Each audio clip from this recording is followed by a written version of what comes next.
Hi மக்களே, எல்லாரும் எப்படி இருக்கீங்க? நல்லா இருக்கீங்களா? காலையில் பாருங்களேன், சூரிய உதயம் எங்களுக்கு அந்த சைடு கால்வா, அந்த சைட்லேருந்து அப்படியே வருவாங்க. அழகா இருப்பார் சூரிய பகவான். எங்கள் வீட்டில் பூத்த பூங்க. இந்த பூலாம் எங்கள் வீட்டில் வாசல்லையே இருக்குது. அதுவே விதை விழுந்து பூத்தது. அது நல்லா இருக்குமேன்னு ஷூட் பண்ணேன்.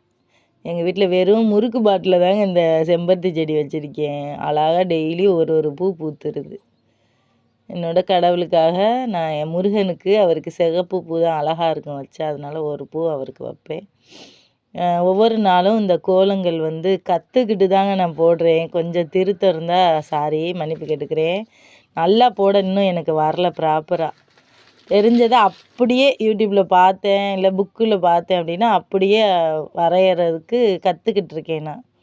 இது அச்சுங்க, சிகப்பு கலர். இன்னைக்கு முருகனுக்கு உகந்த நாள்னால இந்த கலர் வச்சேன்.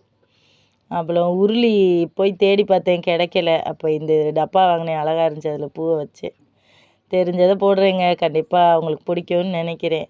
ஒரு விஷயம் கற்றுக்கும் போது தாங்க அதில் ஆர்வம் அதிகமாக இருக்கும். அதனால் நான் இந்த கம்பி கோலங்கள் மேலே ஒரு ஆசை. அதாவது டெய்லி ஒன்று ஒன்று நோட்டை பார்த்து கற்றுக்கிட்டு அப்படியே வாசலில் போகிறேன். ஓகே மக்களே, பாய்.